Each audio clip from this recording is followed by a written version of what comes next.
Hello again. She's the youngest member of the Provincial Legislature of Gauteng, and she recently was appointed as a chairperson of the Economic Development, Environment and Agriculture Portfolio Committee. Her focus as an elected public representative is to ensure that youth voices, young voices, are at the center of our agenda. I'm referring to Fasiha Hassan, who joins us now in the studio this Friday afternoon to discuss the new work that she is doing. Fasiha, welcome and thank you very much for your time. I don't know if I should say congratulations, because once you start getting all these titles, you have long days and you are busy, but congratulations, I guess, are in order. Thank you. It should be like that. Yeah, and I'm saying congratulations with a context just for our viewers to understand, because I've known you since the days of Fees Must Fall as a young student, and now you are right there in the center of the public space as a representative in Gauteng, the biggest economy, the smallest geographic province, but the biggest... The hardest hitter. Yes, the hardest hitter of them all. Even bigger. I think the GDP size is number 4 in Africa. Yeah. It's bigger than some of the African countries. So how is it, just first, how is it being an MPL? Sure, if you had asked me this question in 2019, I think I would have given you a more idealistic answer. It's difficult. Being a public representative looks glamorous, but it's not. It's a thankless, tireless kind of job, but it's meaningful. Meaningful. It's meaningful. And where does the meaning come from? Because we look at you as politicians, we think we can't trust politicians. But where does the meaning for you come? Yeah, in community work, in our constituency work. It's about rolling up one's sleeves. It's not about the perks and, like I said, this idea of what it looks like, this sort of glamorous kind of element. It's really for me, and this is also what I put out on social media, it's about the 365 days a year, 7 days a week kind of thing. It's about taking calls late at night. It's about ensuring that umama, ugogo, anyone who approaches us for assistance, we do whatever we can to make their lives better. As if being an MPL was not enough, you've now accepted the appointment as the youngest chairperson of the Economic Development, Environment and Agriculture Portfolio Committee. That's a huge area to oversee. Yeah. No, I'm very lucky. I've been appointed as the youngest chairperson, but I think it also speaks volumes to putting young people at the center of the agenda. I mean, like you said, Gauteng is the biggest center of the economy. Like we said, we're a much harder hitter than people think, but we're also at the forefront of the economic recovery plan. And as a portfolio committee in legislature, our job is to ensure that recovery plan happens. We may not be in the executive side, we may not be the implementers, but our job is to ensure that we actually do. It is to hold the executive accountable, ask the difficult questions, oversight. Now, as public representatives, do you think you're doing that well enough currently in Gauteng? I think that we've seen an increase in that kind of process. And when I'm asked this question, I actually refer to the Zondo Commission. So often did we see different reports coming from parliamentary portfolio committees, etc., etc. And I actually think that the public scrutiny post the Zondo Commission has been so much more, and I actually think it's a good thing, because not only do people see on TV, on parliamentary, on YouTube, etc., but you can actually even check our meeting attendance online. And I want the public and I want our communities to do that. We must be held accountable by our communities that elected us there in the first place. So I think we are increasing that kind of oversight, but I'm always going to be honest and say there's room for improvement. Okay, I'm going to ask my next question through the lens of youth. It is Youth Month, so I was very keen also to have this conversation with you. But there's economic development that you're going to be overseeing now in the Gauteng legislature. There is environment, and we know so much now about the importance of climate change, climate justice, and then agriculture. We know the value it can play in our economic growth, and that there is also room there for young people in terms of up-and-coming, emerging farmers, whatever you want to call them. How is Gauteng doing in these areas, broadly speaking, from what you know? Very recently, we passed the Township Economic Development Act, which is really a game changer in terms of economic policy. What it's going to do is really allow us to undo effectively what was spatial apartheid, but on an economic level. It means we can have targeted economic development and a targeted approach to actually say those particular small businesses at the taxi rank, how do we get them funding? How do we get them training? If they want to formalize, how do we assist them to do that? That's one example of the things that we're doing. But also why it's important around Youth Month. We have a national crisis of youth unemployment. National crisis. Well, the numbers were released just the other day. And even do you know that 3.8 million young South Africans aged between 15 and 24 are not in employment, not in education, not in training. And if you look at the unemployment statistics, those are the narrow definition. The reality is the majority of young people are outside of the economy, and we need to open up the way. And you've mentioned agriculture, you mentioned the environment, but it's also about looking at the manufacturing sector. What kind of skills are we giving young people so that we feed them into the economy?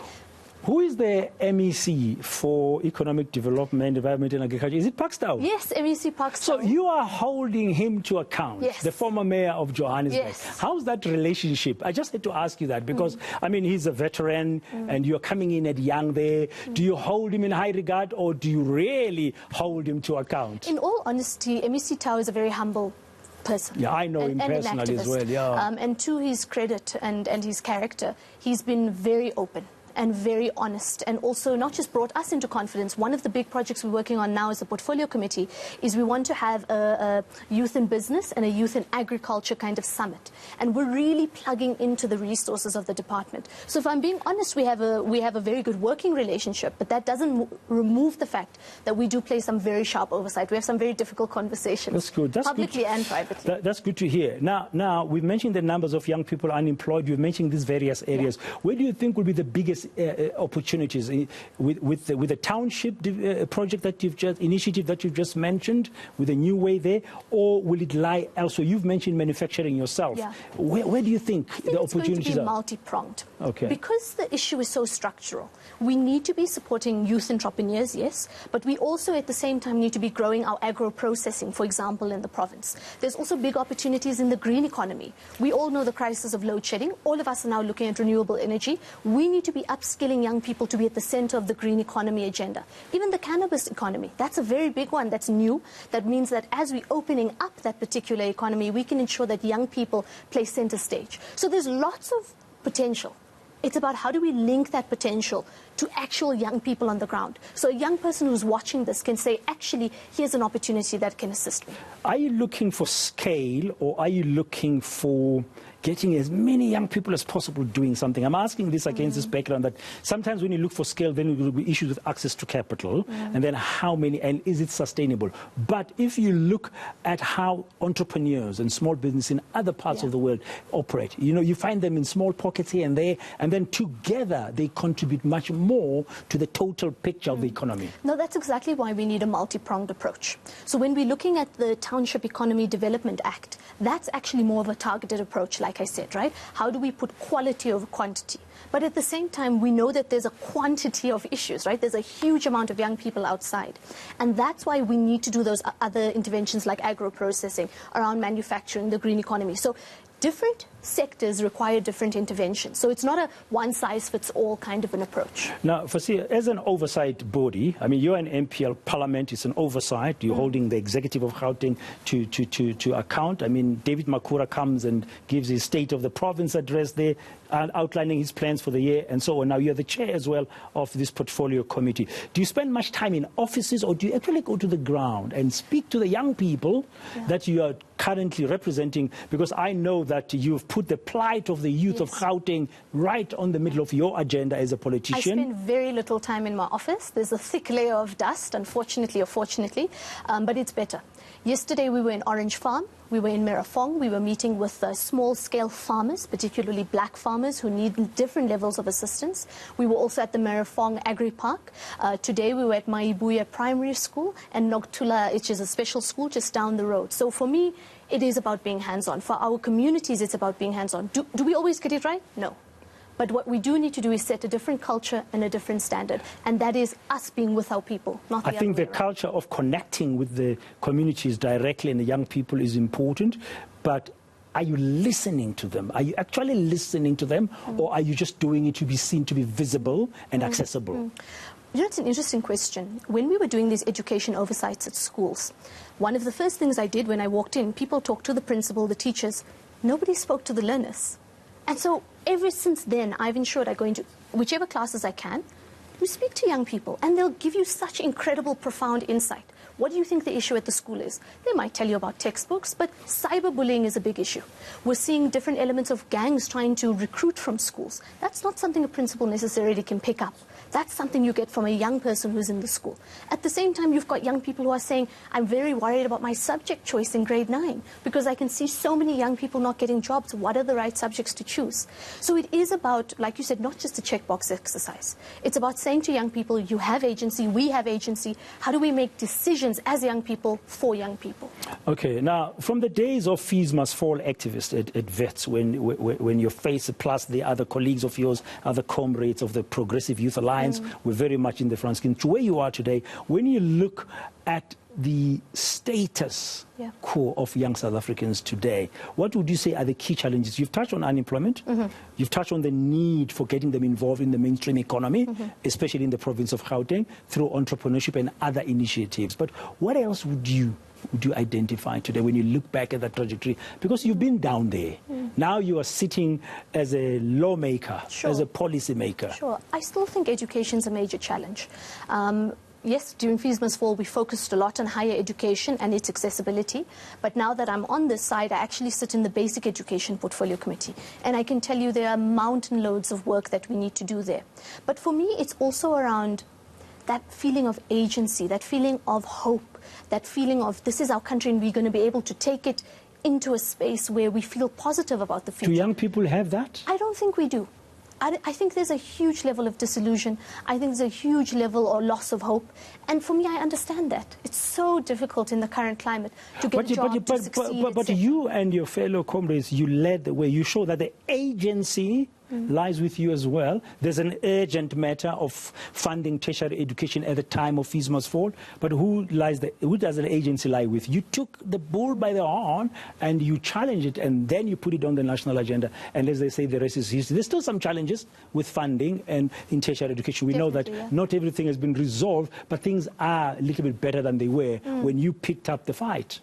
Yes, and I think also when you're at university, particularly like a WITS, you tend to think that that's the whole world. And you don't realize, I mean, it sounds horrific to say, but as a student, you don't quite realize just how insane things are outside. So when you look at human settlements, when we look at housing, water and sanitation, etc., and so many people said to us, well, why did you avail yourself to become MPs and MPLs? And for me, the answer is very simple. We can't just focus on getting access to university education.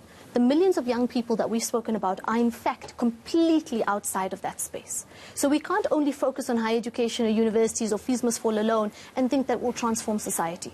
The societal issues go down to the bread and butter matters. That in people's homes, you spoke about gender-based violence, sexual violence. Those are things we also have to tackle. And we can't do that from only a university space alone. What will give the young people of today hope, in your view, from what you understand? I mean, you say they're disillusioned, they're disappointed, but they are the future of the country. What do you think we should do as a country to reignite hope about the future?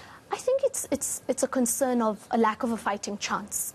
I don't think that young people don't want, or we want handouts. I want to deal with this misconception right now. I don't think young people want handouts. What we want is a fighting chance. We want to be able to say, if I get this particular skill, I know I'll get a job. We want to know that it's based on merit and ability, not on the fact that I can or can't afford, not on who I know or don't know. We just really need a fighting chance. And there's a responsibility on us also as young lawmakers to do the best that we can to open up the way for other young people as well. Fasiha Hassan, thank you very much for your time and your views, and all the best. I mean, you've been a member of the Provincial Legislature in Gauteng since 2019, I think. It's about 3 years now.